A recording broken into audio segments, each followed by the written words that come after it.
Halo teman-teman semua, ketemu lagi di Jack Podcast Channel. Kali ini kita bakal ngebahas kiriman dari Guide Indonesia lagi. Kalau kemarin kita bahas bola, kali ini kita bakal ngebahas sepatu. Sepatunya apa? Sepatu Guide BD2 ini.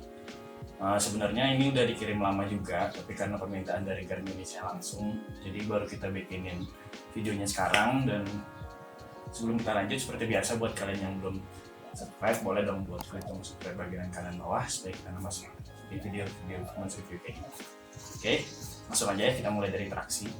Untuk traksinya, kalau dilihat dari polanya sih kita udah nggak usah bahas lagi lah ya, ini pola traksinya mirip kayak pola traksi sepatu apa. Tapi menurut kita pribadi ini traksinya gigit sih. Jadi kita sejauh ini sih nggak ada nemuin masalah yang ganti di traksinya, jadi traksinya memang bekerja dengan baik. Dan kalau dipakai di lapangan yang debuan gitu, menurut kita ya pastinya traksinya agak sedikit turun, tapi nggak yang ganggu banget sih. Jadi ya sering-sering diuat aja supaya traksinya bisa balik lagi kayak di awal. Ya buat kayak main kayak kita nih yang biasa aja gitu, nggak yang eksplosif banget, menurut kita ini traksinya masih bisa nge-cover lah kayak main kayak biasa gitu. Terus buat yang sering nanya berdecat nggak bang, menurut kita ini rubbernya emang berdecat banget, jadi squeaky banget gitu. Ya buat kalian yang suka sepatu yang berdecat pastinya bakal seru nih kalau main pakai sepatu ini. Kalau ngomongin dari dulu transisinya, menurut kita ini transisinya smooth banget, bagian belakang dan depan juga udah dibuat melengkung, dan di tengah emang outsole-nya agak bentuknya agak flat ya, tapi ini kebantu sama outsole dan material yang gampang nge-flash ini, jadi posisi dan fotonya smooth. Yang paling bikin kita miss nih kalau ngomongin durabilitas outsole banget. Karena kenapa? Karena untuk di kisaran harga 300 ribuan kita kan mikirnya ya paling outsole gampang lupa bukan gampang koyak gitu, tapi ternyata di sepatu ini outsole kuat banget, paten sih. Kalau bisa dilihat ini yang kekikisnya masih sedikit sih, nggak yang berlebihan banyak gitu. Jadi ya kayak tadi kita bilang, untuk kisaran harga 300 ribuan boleh diadu lah durabilitas outsole dan sepatu ini. Itu aja kalau ngomongin traksi. Kita lanjut bahas cushion.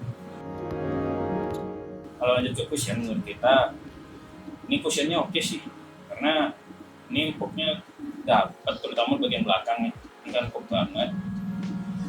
Tapi ini profilnya juga masih dapat, karena bagian yang depan ini nggak yang setebal belakang gitu teman-teman. Ya buat di kisaran harga 300 ribuan, sekali lagi menurut kita ini cushioningnya cukup sih. Ya paling nggak bikin dengkul berasa jadi sedap gitu kan kalau pakai sepatu ini. Ya juga karena kan profilnya oke sih di sepatu ini. Dan ditambah lagi bobot dari sepatu ini kan materialnya nggak yang terlalu berat gitu kan, jadi materialnya ringan, jadi buat kalian yang kayak mainnya sempat itu kayaknya bakal senang gitu pakai sepatu ini.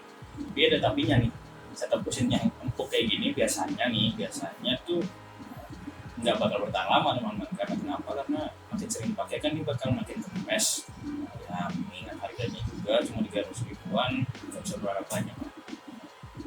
Kalau ngomongin per material dari sepatu ini itu kan terdiri dari banyak macam material gitu ya. Ada yang mesh bagian depan ini juga meshnya nggak satu motif itu, variatif itu. Terus di depan bagian samping sampai belakang ini ada synthetic leather gitu yang agak buat nembus kami gitu. Terus bagian belakangnya ada leather lagi yang agak mengkilat gitu dibuatnya.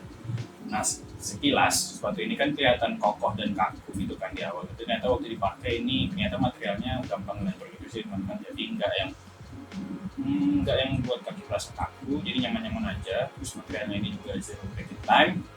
Jadi waktu pertama kali kita pakai ini langsung merasa nyaman buat kaki. Terus ini materialnya juga breathable banget teman-teman. Jadi buat yang main panas-panasan atau main pakai sepatu ini agak lama gitu gak gampang keringetan. Terus buat padding menurut kita nyaman-nyaman aja sih, karena walaupun paddingnya ini nggak yang tebel banget, kan standar aja sih paddingnya tuh kan, kulit collar ini standar tapi tetap membuat rasa nyaman seperti itu. Untuk padding di lidah sayang banget sih, ini tipis banget, kayaknya mungkin nggak ada paddingnya malah. Ya paling kebantu sama synthetic leather di bagian depannya nih aja sih, nah ada logo guardnya nih, sayangnya logo guardnya tipis banget. Dan jujur waktu pertama kali kita pakai sepatu ini itu waktu kita kan ikatnya pakai engkel yang atas nih, itu tuh berasa sakit sih di bagian pergelangan tadi kita. Tapi waktu udah beberapa kali kita pakai itu biasa aja sih. Kita kurang tahu juga itu karena ini padding di lidahnya tipis atau emang kencangan aja gitu waktu itu nali sepatunya, dia kaget aja gitu kakinya. Oh iya, yang tadi itu penilaiannya kan bisa penilaiannya ada dua, ada yang lubang di bawah, ada lubang di atas. Kita sih jujur lebih suka yang di atas, karena kalau lubang yang di bawah itu lidahnya jadi agak melebar gini, kelihatan terlalu besar. Kita kurang suka sih lihatnya. Dan yang di atas juga nggak yang ternyata nggak bikin sakit gitu, jadi kita lebih sering pakai yang lubang yang di atas ini. Ini selera sih ya teman-teman. Itu aja kalau ngomongin fit. Waktu pertama kali kita mau dikirimin tuh, kita tanya ke guardnya, sepatunya sizingnya sama kayak GD1 enggak gitu, karena kalau di GD1 kan kita ngerasa itu agak kepanjangan gitu kan. Nah ternyata di GD2 ini sama kayak GD1 kata mereka, jadi kita mutusin buat ambil size yang turun satu ukuran. Kita turun satu ukuran, yang biasa di Nike kita ngambil 45, di sepatu GD2 ini kita ngambil size 44. Dan ternyata menurut kita fitnya ini pas banget sih untuk ukuran 44, jadi samping yang pas, depannya juga masih ada sedikit sisa, yang mana itu menurut kita enak. Itu terutama bagian samping sini enak banget, nggak yang sempit banget itu. Jadi menurut kita kalau kita boleh saran, mending kalian ambil turun satu ukuran dari sizing kalian yang biasanya gitu. Kayak kita biasa 45 di Nike, kita ngambil sepatu ini 44. Karena kita takut juga kalau ngambil terus size nanti di bagian depannya agak bakalan jadi rumi banget itu, karena untuk part aja tuh di bagian atas masih agak ada sisa gitu sih, makanya nggak yang rapi banget. Itu aja. Terakhir kita bahas supportnya. Nah ini bagian yang menurut kita masih bisa dikembangin dari Guard Indonesia, walaupun sebenarnya menurut kita untuk di range sampai 300 ribuan, menurut kita ini udah proper banget sih buat main basket teman-teman. Kita bahas satu-satu ya. Pertama itu support di bagian depan, ini masih kebantu nih sama outsole yang dinaikkan ini. Bagian depan ini, untuk support di bagian sampingnya, ya masih kebantu lah sama ada yang ini yang outsole agak naik ini, yang ada logo guardnya, terus apalagi tambah dengan kulit sintetis dari samping ke belakang ini membantu banget untuk movement bagian lateral gitu. Terus untuk support di bagian belakang ini sih yang agak sayang menurut kita ya, kalau di spesifikasi sepatu ini kan di IG-nya tuh Guard Indonesia tuh nulisnya strong counter gitu kan teman-teman, tapi menurut kita ini nggak strong sih, bahkan kita ragu ada ini pakai TP counter atau enggak.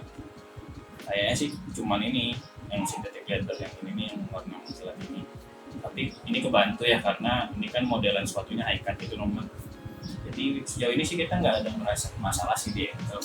Terus sepatu ini kan waktu kita pertama pakai ya emang berasa agak solid gitu ya, berasa kuat gitu, tapi setelah berapa kali pemakaian nggak bisa bohong, sepatu ini agak berasa sedikit tuh ya.